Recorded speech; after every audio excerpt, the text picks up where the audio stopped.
I want to bring in now Independent MP Di Lee and Labor member for Robertson, Gordon Reid. Thank you so much. Great to see you both. First of all, the Palestine debate and whether we recognise Palestine is, well, a little bit more relevant this morning. We've heard the comments from Jim Chalmers. We heard the comments from Anthony Albanese yesterday. So, Gordon, in your view, what is stopping your government?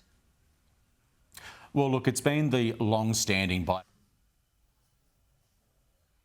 that we support a two-state solution, one where two states can coexist in harmony and in peace. And I think that is the most important thing. But you know, we've heard comments from the Treasurer today and more recently with Minister Plibersek that you know there are conditions there that need to be met.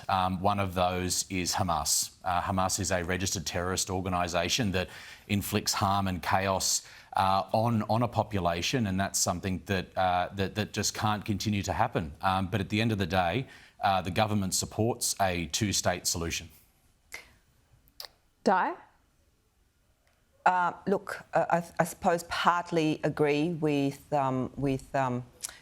Gordon there, but in terms of, I think that for me it's very important for a ceasefire to take place. It's very important that the innocent lives of people being killed through the war machines have to cease.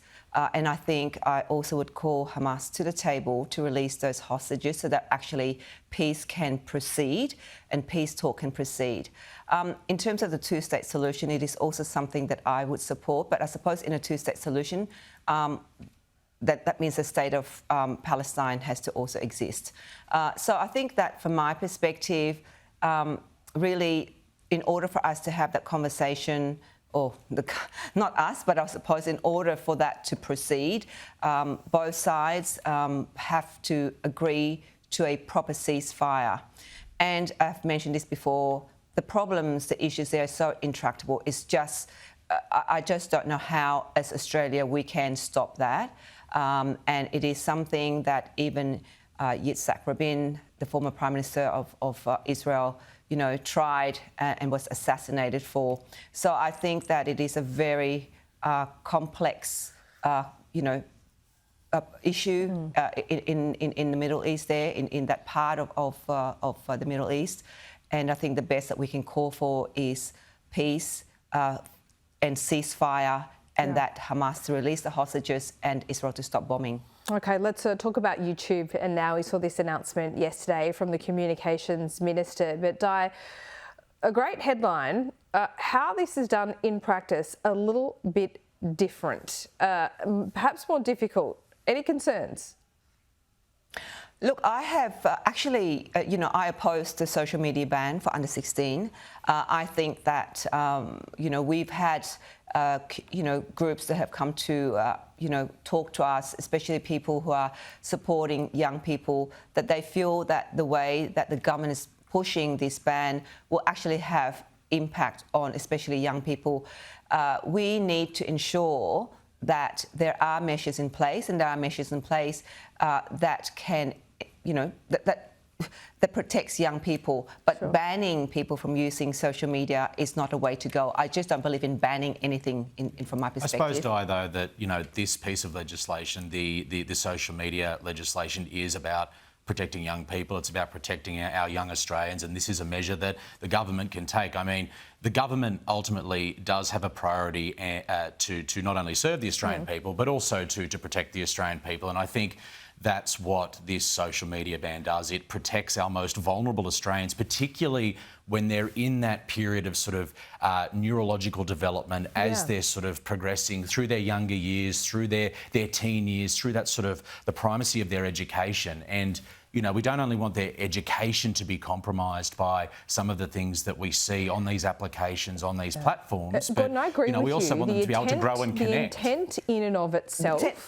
has a really profound effect. It helps parents like myself say, you know, I said to my 8-year-old, you know, the government banned YouTube. She said, I thought they already did that. I was like, oh, yeah, I told her that when they did Instagram. But anyway, now she's, the government has not made a liar out of me, which is very good. But, kids are always going to get around it. I don't think that's ever a reason not to put in place laws. But I think with YouTube, it's really difficult to see how this works. You can watch YouTube without a login. A lot of it's done on television, not just on, personal devices. And so therefore, when does the facial recognition come in, if it does at all? So I just think YouTube is really hard, and you're setting up a fight with the US. I mean, the tech bros are in Donald Trump's ear, and Donald Trump uses this as leverage too, Gordon. Yeah. Look, I think at the end of the day, it's a team effort. The government is setting up the framework. It's setting up the legislation to protect children, to protect our most vulnerable, but also to assist parents so that they're able to parent in a safe way that protects their children from the online dangers of harm from those applications and from those streaming services. And this isn't saying that everything on YouTube is bad. I think back to when I was in high school. And I was using YouTube in order to learn advanced concepts in mathematics, like matrices and the like. But, I did that alongside my parents, and I did that alongside my teachers, so that I wasn't exposed to other online harms that some of these platforms perpetuate, with doom scrolling and these unlimited feeds. I don't think so. So I think it's a team effort. I don't think we can only have it only being the ball in the court of one person. And also too, there's a corporate responsibility. These big tech giants need to also ensure that they're protecting the communities that they serve. Oh, look, absolutely. But I think when you ban something, people will find a way around it. Sure. And therefore, what would that mean? And young people have already come up to me and messaged me saying, please, miss, make sure they don't ban us having access. Now, a lot of young people are using social media, I believe, responsibly. They're using it responsibly. So I think by banning it,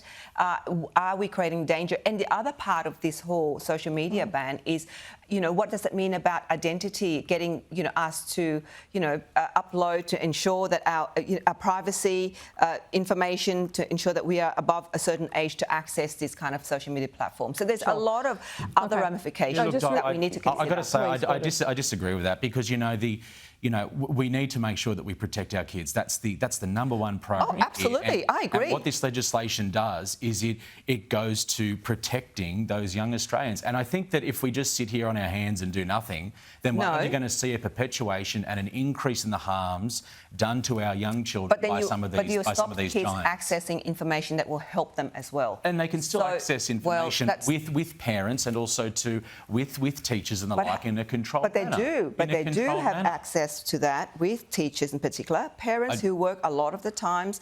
Sure. I mean, like they're not going to be sitting there. You're lucky to have your parents sitting there as you go through social media and you YouTube to study. But the thing is, it is a safe. No, but it is, from my perspective, kids access it responsibly.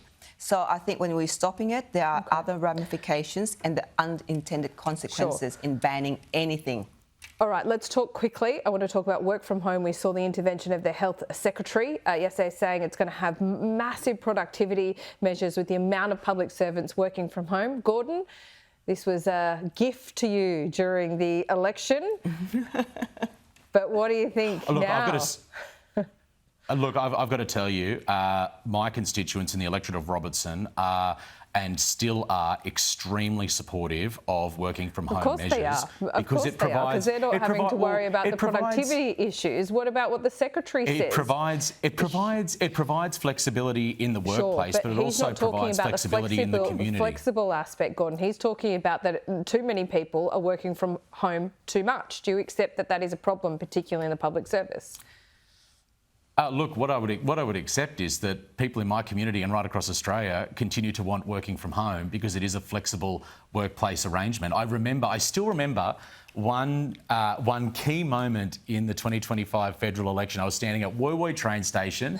It was 5 o'clock in the morning, and every single commuter, this is not an exaggeration, I know we're pollies, we like to exaggerate, but every single commuter came up to me and said, if you change working from home, I will you. not vote for you. I will not vote for you.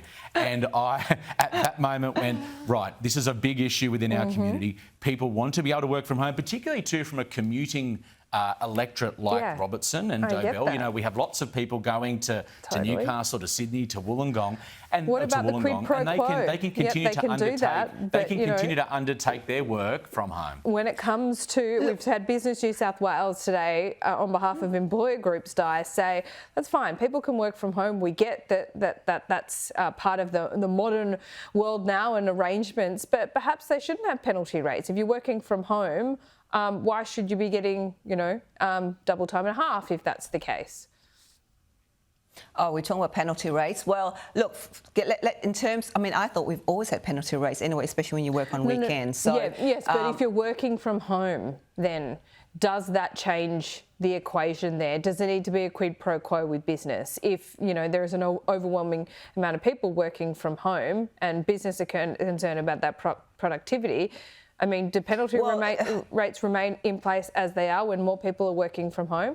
I mean, I don't know in what job you would be working from home on a weekend and getting penalty rates, but I'm sure it's happening.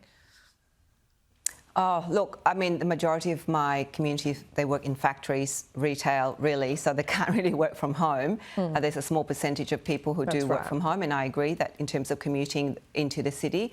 But if those people commuting into the city are mainly office workers, professionals, really, and I don't think they normally work from on a weekend from home, on a Saturday or Sunday. It's mainly Monday to Friday. It's the office works on Monday to Friday. So I think that if you work Monday to Friday, you work from home. Obviously, there's going to give and take for businesses because you cut the cost down of having to pay for commute travel. What if you're a telehealth nurse that's working from home? These are all the easy examples, though, Gordon, aren't they? These are all the easy examples, though. At 2 o'clock in the morning to a rural or regional community. I think no one would deny I don't think the conversation's as simple as we're making it. No, that's right. Well, look, on that note, let's pick this up next sitting week. Good to see you both. We're well out of time.